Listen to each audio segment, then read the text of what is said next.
Madam, আমার একটু মন্ত্রীর নাম্বারটা বাইর করে দেন তো, এই জায়গায় সেভ করা আছে, আমি খুঁজে পেতেছি না।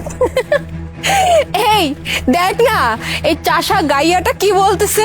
এই চাষা গাইয়াটা বলতেছে ওর ফোনে নাকি মন্ত্রীর নাম্বার আছে। এই তোর ফোনে মন্ত্রীর নাম্বার থাকতে যাবে কোন দুঃখে? হ্যাঁ, মন্ত্রী কি জিনিস তুই চিরস? হ্যাঁ, মন্ত্রী কাকে বলে? আসছে চাষা গাইয়া জানি খেত, আমার ফোনে মন্ত্রীর নাম্বারটা একটু খুঁজে বের করে দেন তো। আয় আয়, এ তো দেখি মন্ত্রীর ভাই ভুল করে আমাদের সোসাইটিতে ঢুকে পড়ছে। আপনারা আমার লগে এমনি কথা কইতাছেন কে? এটা আমার নতুন ফোন, আমি আবার এই টাচ মোবাইল ব্যবহার করতে জানি না, এই জন্য জানি না যে কোন জায়গায় সেভ করা আছে। আমি তো আপনার এই জন্যই কইলাম যে আমার মোবাইলে মন্ত্রীর নাম্বার সেভ করা আছে, আপনি খালি আমার একটু বাইর করে দেন, আমি তার কল দিব। তাই না? আচ্ছা, তোর চোখে কি কোনো সমস্যা? মানে আমাকে বা ওকে দেখে কি কোনোভাবে বলদ মনে হইতেছে?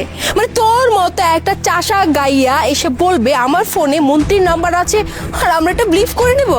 এই শোন, মন্ত্রী কি জানিস? মন্ত্রীর ক্ষমতা কতটুকু? হ্যাঁ, তোর মতো চাষা গাইয়ের তো মন্ত্রীর যে ওই যে বাসাটির দারোয়ান, তার সাথে উঠা বসা করার যোগ্যতা নাই। আবার তুই কি না বলতেছিস যে তোর ফোনে মন্ত্রীর নাম্বার আছে। এখন এইটা বল যে তুই এই ফোনটা আবার কোত্থেকে চুরি করে আনছিস? কারণ তোর সাথে তো এই ফোনটাও যাচ্ছে না, আবার বলতেছে আমার নতুন ফোন। তোদের মতো চাষারা কি করবে আমি খুব ভালো করে জানি। আমি এটাই বুঝলাম না, এই চাষা খ্যাতটাকে এই সোসাইটিতে ঢুকতে কে দিল? দেখ ভাই, চাপা ঝাড়তাছস ভালো কথা, কিন্তু চাপার একটা লিমিট থাকে। তোর অবস্থা দেখছস, আর তুই কি কইতাছস? তোর মানে মাথায় আইডিয়া আছে? তোর মতো একটা গেও খ্যাত, তার ফোনে থাকবে মন্ত্রীর নাম্বার? আমার বাড়িতে একটা অনুষ্ঠান আছে, এই জন্য মন্ত্রীরে আমার ইনভাইট করা লাগবে। এই জন্য আমি কইছি যে আমার নাম্বারটা বাইর করে দেন, আমি কল দেই, কল দিয়ে তারে আমি ইনভাইট করি। ও গড, মানে আমি আর কে কি শুনবো? আল্লাহ, আমাকে এখান থেকে তুলে নিয়ে যাও। হ্যাঁ, এই চাষা গাইয়ার বাসায় নাকি একটা অনুষ্ঠান আছে এবং সেই অনুষ্ঠানে নাকি মন্ত্রী যাবে। মন্ত্রীর তার খেয়ে দে কাজ নাই যে তোর মতো একটা চাষার বাড়িতে সে খাইতে যাবে? হ্যাঁ, চাষা জানি কোথাকার। কি ভাবছিস? হ্যাঁ, শহরে মেয়ের সাথে লাইন টাইন মারবি, তারপরে গ্রামে গিয়ে বলবি যে দেখ এরকম সুন্দর একটা মেয়ের সাথে লাইন মারছি। শোন, তোর এসব ভাওতাবাজি কথা না আমার সামনে বলিস না, এসব আমি কোনোদিনও বিশ্বাস করবো না। দেখেন ম্যাডাম, আপনি মানুষটা সুন্দর এটা আমি মানতেছি, কিন্তু আমার বউ আপনার থেকে যথেষ্ট সুন্দরী, আমি তার অনেক ভালোবাসি, আর আমার বউ আমার অনেক ভালোবাসে। আপনারা আমি কোনো লাইন মারতেছি না। মোনা দেখ না, ওরে তো দেখতেই মনে হয় ছোট লোক, মূর্খ, তার মুখে আবার বড় বড় কথা। এই যে ভাই, তখন থেকে আপনারা দুইজন যা ইচ্ছা তাই কইতেছেন, আমার যে অশিক্ষিত কইতেছেন, আপনি আমার সম্পর্কে জানেন? হ্যাঁ, আমি ভাই যথেষ্ট শিক্ষিত, আর আপনারা যে আমার কেন এরকম কথা কইতেছেন এটা আমি খুব ভালো করে বুঝতে পারতেছি। আমার পোশাক আশাকের জন্য দেখেন ভাই, আমি মানুষ শিক্ষিত, কিন্তু আমি কাজ কাম করি হইছে মাঠে। মাঠে কাজ কাম করলে কি এখন আমি স্যুট বুট পরে যাবো? এই তুই না পড়াশোনা গরম আমাকে দেখাইস না। হ্যাঁ, তোর কোনো আইডিয়া আছে তুই কার সামনে দাঁড়িয়ে আছিস? হ্যাঁ, আমি কি করি? হ্যাঁ, আমি কোথায় জব করি? আমি এত বড় একটা কোম্পানিতে জব করি যে কোম্পানির ধারে কাছে না তুই কোনো যাইতেও পারবি না। আপনি অনেক বড় একটা কোম্পানিতে চাকরি করেন, আপনার অনেক টাকা স্যালারি। এই যে আমার কোন তো যে আপনার স্যালারি কত? ও, এখন আমার স্যালারি শোনার খুব ইচ্ছা যাচ্ছে, তাই না? যাকবেই তো, কারণ করিস তুই খেতে খামার ওই চাষাবাদির কাজ।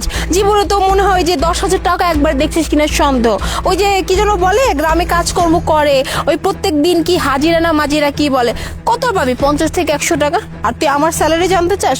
শোন তাহলে, আমি যে কোম্পানিতে জব করি সেই কোম্পানিতে আমাকে পার মান্থ 50,000 টাকা স্যালারি দেয়। কি অবাক হয়ে গেলি না? হ্যাঁ, চোখ বড় বড় হয়ে গেল রে। 50,000 টাকা প্রতি মাসে ইনকাম করি, আর তুই কিনা চাষা খাইয়া আমার সামনে এত ভাব মারাইতেছিস। 50,000 টাকা? এই 50,000 টাকা স্যালারি নিয়া আপনি আমার যা ইচ্ছা তাই কথা শোনায় দিলেন, আমার কাপড় চুপড় দিয়ে আপনি আমার বিচার করলেন। শোনেন, আপনি যে 50,000 টাকা প্রতি মাসে স্যালারি পান, এই 50,000 টাকা প্রতিদিন আমার গাড়ির তেল খরচ। চাপার একটা লিমিট থাকে। তুই কি কইতাছস? তোর মাথায় কোনো আইডিয়া আছে? আমাদের যা বেতন সে টাকার নাকি তুই প্রত্যেকদিন তেল খরচ দিস? হাব্বা, তোর কি দেখে কোনো অ্যাঙ্গেল থেকে মনে হয় আমরা বলদ? কি বলতেছিস এগুলা? তোর মাথা ঠিক আছে? হ্যাঁ, তোর এই ভাঙা বাইকে লাগে নাকি 50,000 টাকার তেল? চাপাবাদ জানি কোথাকার। আপনাকে মনে হয় মাথায়ও সমস্যা আছে। আমি এই বাইকের কথা কই নাই, এই বাইকটা কিন্তু আমার না। এই যে গাড়ি দেখতেছেন না, আমি এই গাড়ির কথা কইছি। আমার এই গাড়িতে প্রতিদিন 50,000 টাকার উপরে তেল লাগে। এই তুই কি সকালবেলা কিছু খেয়ে বের হয়েছিস বাসা থেকে? হ্যাঁ, মানে কি বলতেছিস? প্রথমে বলি তোর ফোনে মন্ত্রীর নাম্বার, তারপরে বলতেছিস তোর এই বাইকে প্রত্যেকদিন 50,000 টাকা তেল যায়, তারপর বলতেছিস বাইক তোর নাই, গাড়ি তোর। এই তোর এই গাড়ির চাক্কা কেনার সামর্থ্য আছে? হ্যাঁ, আবার বলতেছিস এই গাড়ি তোর, তো চেহারা জীবনে চোখে দেখছস? পকিনি জানি কোথাকার আসছে আমার সামনে ভাব মারাইতে। এই এটাকে কি রুখতেছিস সোসাইটিতে? আমি এটাই বুঝলাম না। বুঝতে পারছি, আপনারা যেমন মানুষ আরেকজনরেও তেমন মানুষই মনে করছেন। আপনারা মিশা কথা কইতে পারেন, আমরা মিশা কথা কইতে পারি না। অন্তত নিজের পরিচয় নিয়া জীবনেও মিশা কথা কই না। এই গাড়ি যে আমার, এটার প্রমাণ আমি এখনই দিতেছি। 1 মিনিট। এই যে গাড়ির চাবি, গাড়িটাও আমার। এবার দেখছেন? আরে বাবা, আমি তো আপনার কাছে একটা সাহায্য চাইছিলাম। আপনার যদি সাহায্য করতে মন না চায়, আপনি কইরেন না, আপনি চলে যেতেন। আমার ছোট লোক, গরিব, চাষা, যা ইচ্ছা তাই বলে অপমান করলেন।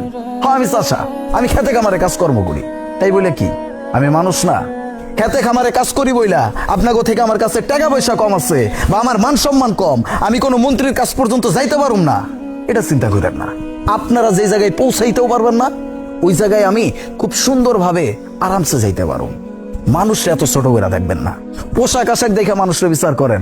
একটা মানুষের পরিচয় কোনোদিন তার পোশাক বিচার করে না। মানুষের পরিচয় বিচার করে সেই মানুষের আচার আচরণ। আপনাকে পরিচয় যে কি, আপনারা যে কোন পরিবার থেকে উঠাইছেন, এটা আমি খুব ভালো করে বুঝতে পারতেছি। মানুষের সাথে ভালো মতো কথা কইবেন, ভালো আচরণ করবেন, ভালো আচরণ পাইবেন। খারাপ আচরণ করবেন, খারাপ আচরণই পাইবেন। ওই যে কইলাম, আমি শিক্ষিত, এই জন্য আমি আপনাকে লগে কোন রকম খারাপ আচরণ করলাম না। কিন্তু আমি ছাইরা দিছি বইলা সবাই যে আপনাকে ছাইরা দিব, এটা কিন্তু ভাইবেন না। ভালো দেখেন।